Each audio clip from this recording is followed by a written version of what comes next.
ضروری ہے کہ معصوم کو سمجھ لے. معصوم کا رشتہ معصوم سے ہو، جن سے ہو تو تقویت مل جائے. تو اللہ محترم نبی ایسا ہونا چاہیے. اب جب یہاں تک آ گئے تو اب میں پوائنٹ تک آتا ہوں. ما آتاکم الرسول فخذوہ وما نہاکم عنہ فانتہوا. اب نبی کی آپ نے سب ساری ڈیفینیشن سمجھ لی تو اب یہ بھی سمجھ لیجیے جو قرآن کہہ رہا ہے لقد کان لکم فی رسول اللہ اسوۃ حسنہ. ہم نے اپنے نبی کو تمہارے لیے نمونہ عمل بنا کر بھیجا. اب اس میں کوئی کمی نہیں ہوگی. اگر ذرا بھی ڈیفیکٹ ہوگا تو نمونہ عمل نہیں بنے گا. اس لیے معصوم اور سب کچھ کو بتا دیا میں نے. نمونہ عمل بنا کے بھیجا. اب جب نمونہ عمل بنا کے بھیجا تو اس کی آنکھیں بھی ٹھیک ہوں، اس کے ہاتھ پیر بھی ٹھیک ہوں، اس کا جسم بھی ٹھیک ہو، اس کا دماغ بھی ٹھیک ہو. متوجہ ہیں آپ حضرات؟ جبھی تو نمونہ عمل ہوگا. کا نمونہ عمل ہے تو اب جب نمونہ عمل ہمارے لیے ہمارا رسول ہے تو اب سمجھ لیجئے ما آتاکم الرسول فخذوہ وما نہاکم عنہ فانتہوا. اب جب رسول کو آپ نے لے لیا، اے مسلمانوں، اے لوگوں، اب قرآن کی آیت کا مفہوم کو سمجھو. اب جو رسول آپ کو آپ کا دے وہ لے لو، اور جن چیزوں سے روکے ان سے رک جاؤ. رسول نے 40 سال میں صداقت دی، ہم نے لے لی. امانت دی، ہم نے لے لی. اخلاق دیا، ہم نے لے لیا. اب رہا نبوت کا 23 سال کا زمانہ. 23 سال کے زمانے میں 2 کام کیے: خدا کے احکام پہنچائے، اقربا کی محبت پہنچائے. نبوت کے زندگی میں صرف 2 کام انجام: خدا کے پیغام کا پہنچایا احکام کے ذریعے سے، عبادات کے ذریعے سے، یا پھر اپنے اقربا کی محبت جس کے لیے خدا نے ارشاد فرمایا قل لا اسألکم علیہ اجرا الا المودۃ فی القربى. میرے قرابت داروں سے محبت کرو. اب جب سب کچھ ایک ہے، رسول ایک ہے، قرآن ایک ہے، کعبہ ایک ہے، قبلہ ایک ہے، اللہ ایک ہے، سمجھ میں یہ نہیں آ رہا کہ کون سا راستہ صحیح ہے. دیوبند والا راستہ صحیح ہے یا بریلوی والا صحیح ہے یا شیعوں کا صحیح ہے یا سنیوں کا صحیح ہے. ایک نبی آیا تھا، ایک پیغام دیا تھا. یہ 73 کہاں سے ہو گئے؟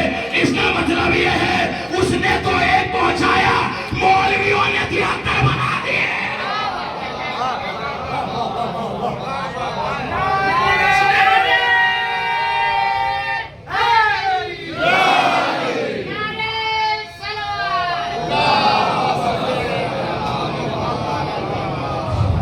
اس نے تو ایک بات کہی تھی، یہ مولویوں نے 73 بنا.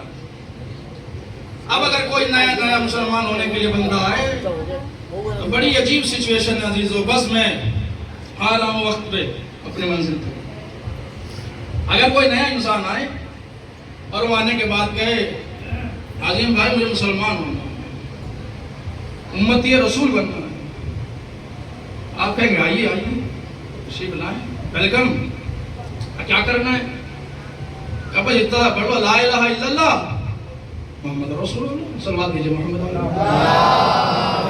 ایسا پڑھ لیجئے، مسلمان ہو جائیں. کہاں ہو جائیں؟ ٹھیک ہے، صحیح بات ہے. ابھی کہہ ہی رہے تھے، پیچھے سے دوسرے آ گئے. اے ان کا والا نہ پڑھیے گا، ہمارا والا پڑھیے. بھیا آپ کون ہیں؟ یہ شیعہ ہیں، ہم سنی ہیں. وہ اور پریشان ڈسٹرب ہوا مائنڈ. اب شیعہ کیا ہوتا ہے بھائی، اب سننے کیا ہوتا ہے. اب اس نے ڈیفینیشن تو کی نہیں، مطلب آپ کو مسلمان ہونا ہے کر دیا. کہا پڑھیے لا الہ الا اللہ کاٹی. انہوں نے کہا بھائی یہ بھی یہی پڑھا رہے تھے، آپ بھی یہی پڑھا رہے ہیں، پھر یہ 2 اسلام کیسے ہو گئے؟ متوجہ ہیں آپ حضرات؟ اب جو 2 کی بات ہو رہی تھی، اب شیعوں کی طرف سے 2 شیعہ اور کھڑے ہو گئے. ارے بھائی ان کا مت پڑھیے، ہمارا پڑھیے. آپ کون ہے بھائی؟ ہم اسماعیلی ہیں، پڑھیے لا الہ الا اللہ. ٹھیک. آپ کون ہیں؟ ہم زیدی ہیں، ہمارا پڑھیے لا الہ الا اللہ. آپ کون ہیں؟ ہم کیسانی ہیں، پڑھیے لا الہ الا اللہ. ابھی تو ادھر سے بات ہو رہی تھی، اب ادھر سے شروع ہے ان کا مت پڑھیے، ہمارا پڑھیے. آپ کون ہیں؟ ہم دیوبندی ہیں، ہم بریلوی ہیں، ہم اہل حدیث ہیں، ہم اہل قرآن ہیں. پھر پڑھیے یہی. اب ایک نیا انسان جب اسلام قبول کرنا چاہتا ہے اب وہ مجھے ایمانداری سے بتائیے اسے نجات مل رہی ہے یا اور بھٹکتا جا رہا ہے؟ اب وہ جو بیچارہ راہ نجات کے چکر میں یہاں تک آیا تھا کہ مسلمانوں کا ایک قرآن ہے، ایک اللہ کی کتاب ہے، ایک قبلہ ہے، ایک کعبہ ہے، ایک اللہ، ایک آخری رسول ہے، اور یہ ساری چیزیں ہیں اور وہ سسٹم بالکل ٹھیک ہے. اب یہاں کر اس نے دیکھا کہ یہاں تو ایک ہے ہی نہیں، یہاں تو کئی ہیں. کچروں مسلمان تو بنا دو. کب مسلمان بن جائے لا الہ الا اللہ؟ اب مسلمان بن گئے. اب ایک اپنی طرف لے کر جاتا ہے، ایک اپنی طرف لے کر جاتا ہے، اب ایک اپنی طرف لے کر کے جاتا ہے. وہ پریشان ہو گئے، وہ قیامت ہو گئی مسلمان بننا. اس نے کہا اس سے اچھا تو میں وہاں ہوں، نہ مجھے کوئی ٹوکتا ہے، نہ روکتا ہے، نہ کچھ کہتا ہے، کچھ بھی کرتے چلے جائیے. یہاں تو اور جانا بد میں آ گئی ہے. مسلمان بننے کے لیے آیا تھا، وہی سچویشن پیدا ہو گئی. اب لوگ ہمیں بھی کہتے ہیں شیعہ کافر، شیعہ کافر، شیعہ کافر، شیعہ کافر، شیعہ کافر. اور آپ مان بھی لیتے ہیں ٹھیک ہے بھائی کچھ تو ہے، کوئی تو سند مل رہی ہے. کوئی کسی کے کہے سے کچھ تھوڑا ہی ہو جاتا ہے. اگر کوے کے کوسنے سے بھینس سمجھنے لگتی ہو تو بتائیے، ایسا ہوتا تو کچھ نہیں ہے.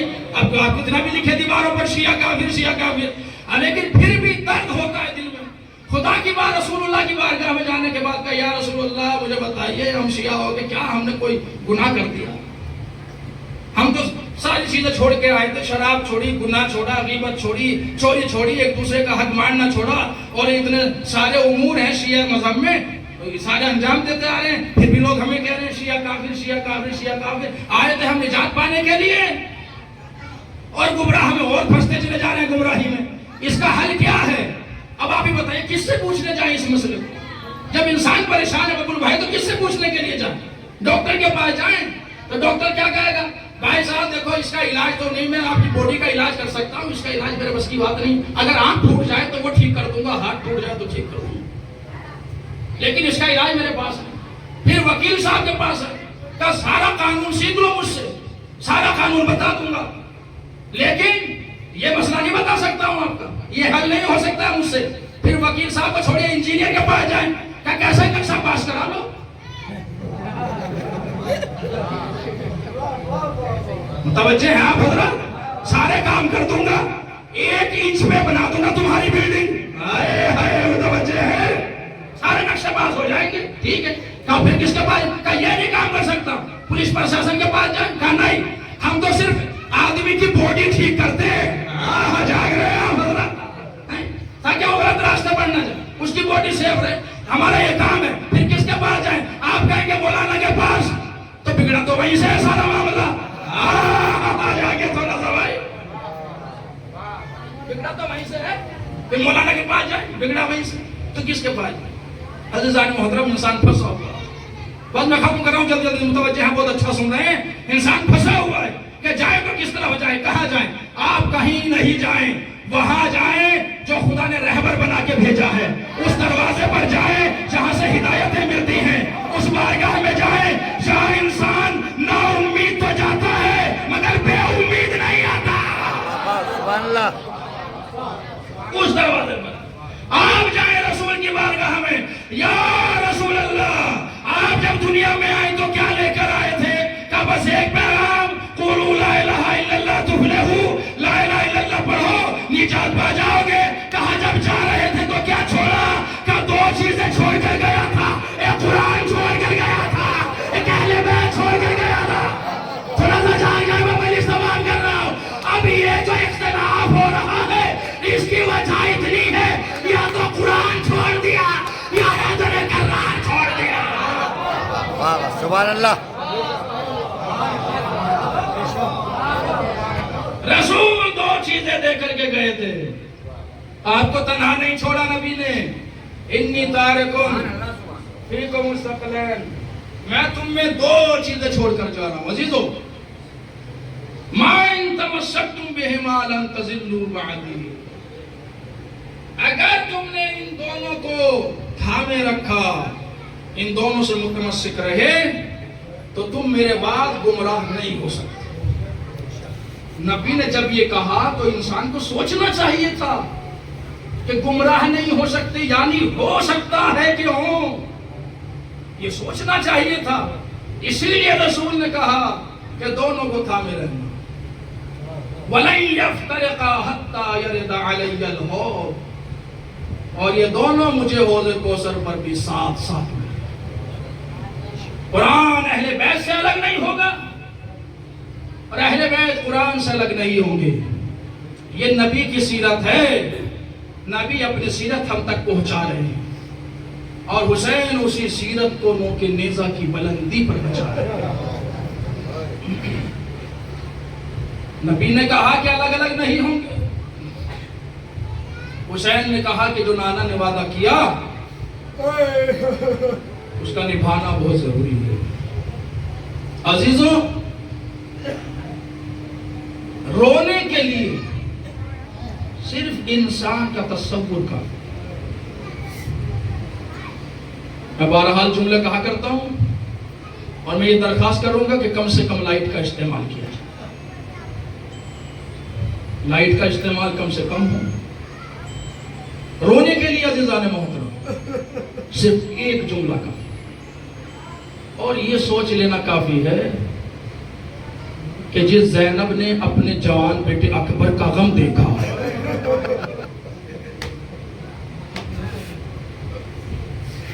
اس کے دل پر کیا گزری۔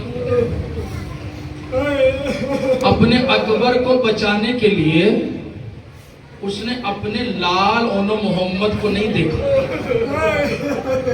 جاتے ہیں تو جائیں،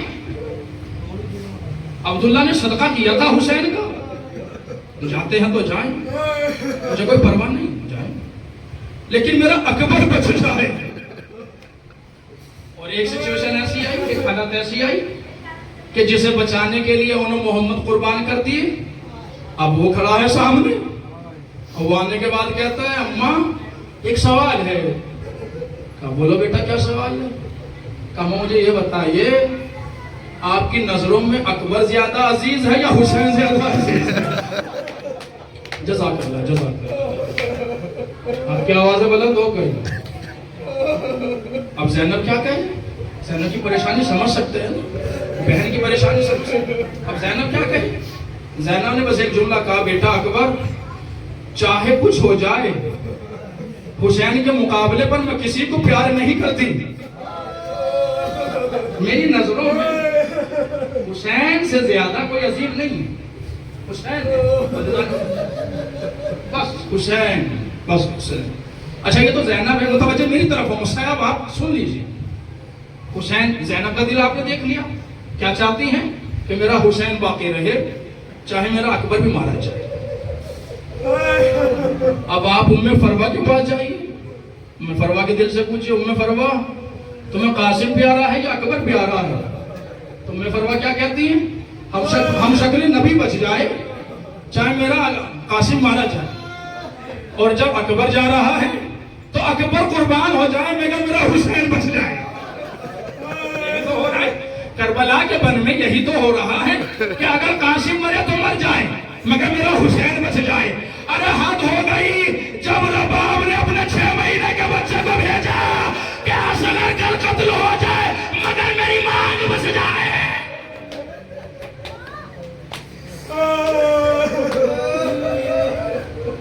اصغر مر جائے، اصغر قتل ہو جائے مگر میرا والی و والی زندہ ہو جائے۔ ہر بی بی کی تمنا تھی کہ میرا سب کچھ لٹ جائے مگر فاطمہ کا لال بچ جائے، مگر فاطمہ کا لال بچ جائے۔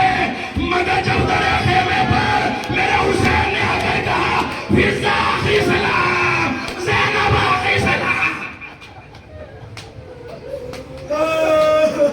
اب کیا کرے بی بی؟ اب بیویوں کو کون ڈھارس دے؟ اب بیویوں کو کون سمجھائے؟ عزیزوں میں شہادت امام حسین نہیں پڑھوں گا، اس لیے کہ جب مجلس ہوتی ہے نا تو مصائب میں سید سجاد آتے ہیں، لیکن آج سید سجاد نہیں ہے۔ آج تو حسین کو پرسہ دینا ہے، آج سجاد تابوت میں لیٹے ہوئے ہیں۔ آج چاند راہ سے لے کر اب تک پرسہ دیتے ہیں۔ میں بس بات آ گئی تو بیان کرتا چلوں، میں تسلی بھی دے دوں، بہرحال وہ بھی کم ہے۔ آپ نے اس گھر سے ایک بزرگ کا لاشا بھی دیکھا ہے، اس گھر سے ایک جوان کا لاشا بھی دیکھا ہے، اور اس حالت کو بھی آپ جانتے ہیں کہ کیا حالت ہو رہی تھی. میں تو تسلی یہ کہہ کر دوں گا، ارے صبر کرو، حسین سے زیادہ غریب نہیں ہو، سید سجاد سے زیادہ غریب نہیں ہو. ارے اس حسین سے پوچھو، ارے جب اکبر جا رہا تھا تو آنکھوں کی بینائی چلی گئی، اور جب بھائی گیا تو کمر ٹوٹ کے رہ گئی. بھائی یہ شور کم کیجئے، مسائل کو سمجھ رہے ہیں زدر؟ آج سید سجاد نہیں ہے، آج سید سجاد تابوت میں آرام کر. مگر عزیزو سن لو، آپ چاندرا سے لے کر بہت رو چکے ہیں، مجھے معلوم ہے آپ تھک گئے ہیں، مجھے معلوم ہے آپ پرسہ دیتے دیتے آپ کی آنکھوں سے آنسو خشک ہو گئے ہیں، مگر آپ کا دل ابھی کمزور نہیں پڑا، ابھی آپ کا جذبہ کمزور نہیں ہوا. میں نے کہا تھا نا میں تصور کراؤں گا آپ کو. تصور کیجئے، آپ نے ضرور یہ سنا ہے، پڑھ دینا آسان ہے، سن لینا آسان ہے. ارے اونٹوں پر، ارے بے مقنا چادر عورتیں، ارے بیٹھی ہوئی چلی جا رہی ہے. میں نے جملہ پڑھ دیا، آپ نے سن لیا، شاید میرے جملے کو سمجھو. اونٹوں پر نہیں بیٹھی تھی، اونٹوں کی ننگی پشت پر بیٹھی ہوئی تھی. ارے میری علی کی بیٹی، ارے علی کی بات علی بیٹی سکینہ. یہ آسان نہیں ہے، اس کا تصور آسان نہیں ہے، بہت مشکل ہے. پڑھ دینا سمجھ لینا آسان، لیکن اس کا تصور کرنا بڑا مشکل. سنیے، کربلا کے بعد حسین کربلا سے پہلے ایک بہن کو اکبر کی مدینے چھوڑ کر آئے، اور ایک بہن کو ساتھ لے کر کربلا میں آئے تھے، سکینہ کو ساتھ لے کر کربلا میں آئے تھے. یہ ایام سکینہ چل رہے ہیں، ایام سید سجاد چل رہے ہیں. کربلا کے میدان میں حسین کے بعد عزاداروں دو معصوم ایسے زندہ رہے ہیں کہ جنہوں نے پانی پینا بھی چاہا تو نہیں پیا. ایک سکینہ نے، ایک سید سجاد نے. سکینہ نے اس لیے نہیں پیا کہ میرا بیمار بھائی پیاسا ہے، سید سجاد نے اس لیے نہیں پیا میری چھوٹی سی بہن سکینہ پیاسی ہے. نہیں، سکینہ کا ایک شعر جو میرزنی سے شاید نقل کیا ہے، نیند آئے گی جب آپ کی بو پاؤں گی بابا، میں رات کو جنگل میں چلی آؤں گی بابا. بابا آپ کے بغیر مجھے نیند ہی نہیں آتی ہے، بابا میں کیسے زندہ رہوں گی، بابا میں کیسے کس طریقے سے سوؤں گی. حسین نے بھی یہ تسلی دی تھی، سکینہ اصغر ہمارے پاس سوئے گا، تم اماں کے پاس ہونا. یہ تو ہو رہا، اور سکینہ انتظار کر رہی ہے کہ کب میرے بابا آئیں گے، کب مجھے سلائیں گے. لو عزیزو، اکبر تو نہیں آئے، حسین تو نہیں آئے، عباس تو نہیں آئے. 11 محرم کو اسیر ہو کر قافلہ چلا. سکینہ کبھی سید سجاد کو دیکھتی ہے اور سید سجاد کبھی سکینہ کو دیکھتے ہیں. آپ شاید مصائب سن نہیں رہے ہیں، نہیں تو انسان محترم آپ ماتم کرتے ہوئے بے ہوش ہو جاتے. آپ نے شاید یہ روایت نہیں سنی ہے کہ میرے امام کے راستے میں کانٹوں کو بچھایا گیا، کانٹوں پر چلایا گیا. جب راستے میں سکینہ کو پانی ملا نا تو سکینہ نے پیا نہیں، بیمار امام کی ارے بیڑیوں پر ڈالا شروع کیا. سید سجاد طرف گئے، اے سکینہ، ارے کیا منظر ہے، کیا میرے بھائیا، ارے دھوپ تیز ہے، یہ لوہے کی ہتھکڑیاں.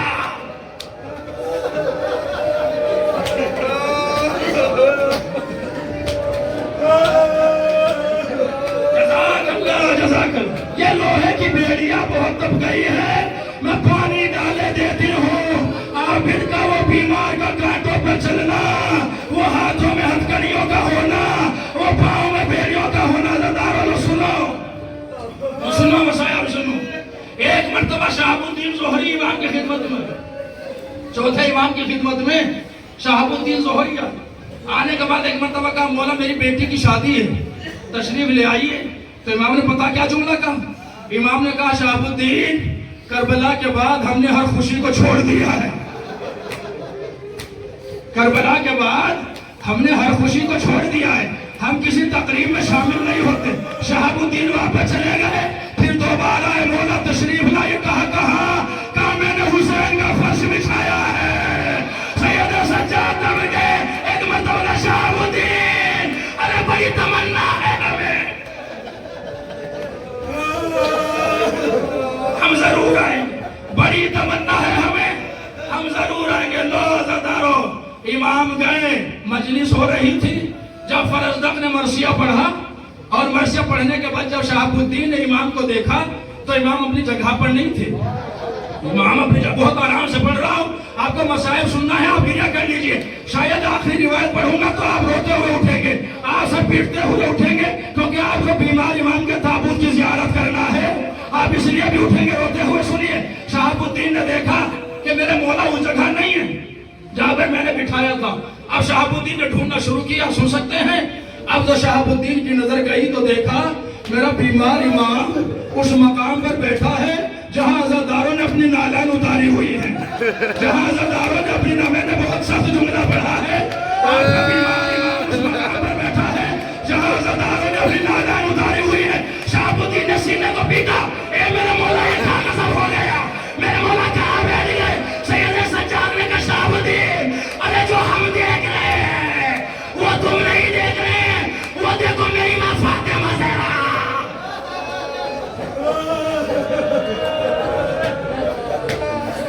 وہ میرے جگائے ہوئے ہیں, وہ میری اماں آئی ہوئی ہے. شہاب الدین ہم نہیں بیٹھ سکتے. یہی وجہ تھی امام 24 گھنٹہ حسین کی مٹی کو ساتھ رکھتے تھے.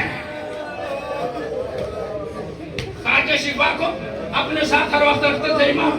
اور جب مدینے کے بازار سے گزرتے, بس ختم کر رہا ہوں, جب امام مدینے کے بازار سے گزرتے تھے اور جب قصاب دیکھتا تھا کہ امام تشریف لا رہے ہیں تو تاریخ اور مقتل لکھتا ہے کہ گوشت پر پردہ نہیں ڈالا جاتا تھا. کچھ لوگ تو دکانیں بند کر دیتے تھے, دکانیں بند کر دیتے تھے. جب پوچھا کہ کیوں, ایک مرتبہ تو دیکھ نہیں رہا ہے کربلا کا عزادار آ رہا ہے, تو دیکھ نہیں رہا ہے حسین کا عزادار آ رہا ہے. جب پوچھا کہ کیوں, ایک مرتبہ کا تو نہیں جانتا, ارے جب گوشت دیکھتے ہیں تو حسین کا پامال جسم نظر آتا ہے.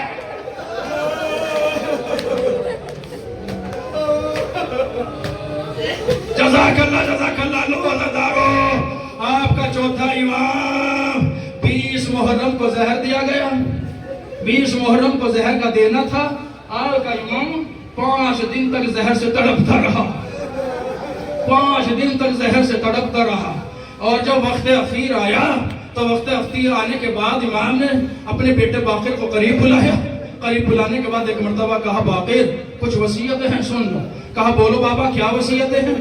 کہا بیٹا باقر دیکھو میرے نیچے بستر ہے, میرے نیچے سے اس بستر کو نکال دو. بستر کو نکال دیا گیا. جب امام نے کہا بستر کو نکال دیا, کہ آپ تصور کیجئے یہ وصیتیں ہو رہی ہیں. پھر وصیت کی, بیٹا باقر میرے بعد میرے پاپا کا غم منانا, میرے بابا کو یاد رکھنا, فرش عزا بچھانا اسی طریقے سے قائم رکھنا. ارے خوش نصیب ہیں آپ سید سجاد کی آرزو پر عمل کر رہے ہیں, آپ سید سجاد کی تمنا پر قائم ہیں. میرا امام چاہتا ہے کہ فرش حسین بچھایا جائے. سید سجاد سے باقی نے کہا مولا اے میرے بابا, ارے یہ بستر کو نکلوا دیا. کہا بستر ہی نہ نکالو, ارے کچھ ریت لے آؤ میرے جسم کے نیچے, کچھ ریت میرے جسم کے نیچے پھیلا. ریت کو پھیلا دیا گیا. سید سجاد نے کربلا کو یاد کیا, بابا کے لاشے کو یاد کیا, بابا کا لاشا اور منظر سامنے. بس آخری روایت اور مجلس تمام ہو رہی ہے. بس سید سجاد سے یہ وصیتیں کرتے جاتے ہیں. ایک مرتبہ سید سجاد نے باقر سے پوچھا باقر بس آخری بات ہے, عزاداروں میں لسٹ تمام ہو رہی ہے, مولا آپ کی گریہ کو قبول کر لیں, آپ کی آنسو خوش, آپ کے آنسو شہزادی قبول کر لیں, آپ کی تمنا قبول ہو جائے. بس رو لیجیے گا, مگر اتنا خیال رکھیے گا جب تابوت کی زیارت کرے بہت آہستہ سے کرنا. بڑا مظلوم ہے میرا امام, بڑا ستایا گیا ہے. کسی نے تازیانے مارے, کسی نے ترنے مارے. اگر کسی کے پاس کچھ نہ ہوتا تھا تو کوئی پتھر مارتا تھا, کوئی گرم پانی پھینکتا تھا. آخری روایت, اے میرے بیٹا باقر, کہا بولو بتاؤ بابا کیا. کہا باقر اتنا بتاؤ تم نے کربلا میں کیا دیکھا, تم نے کربلا میں کیا دیکھا. عزاداروں تمہیں بیان کر رہا ہوں, جواب کی حالت یہ ہے. اب سننے والا زین العابدین ہے, سنانے والا باقر ہے. معصوم نے بیان کرنا شروع کیا, بابا میں نے اکبر کو لاش آتے ہوئی دیکھی, میں نے قاسم کے ٹکڑوں کو دیکھا. بس باقی بیان کر رہے تھے, ایک جملہ کا بابا چاہتا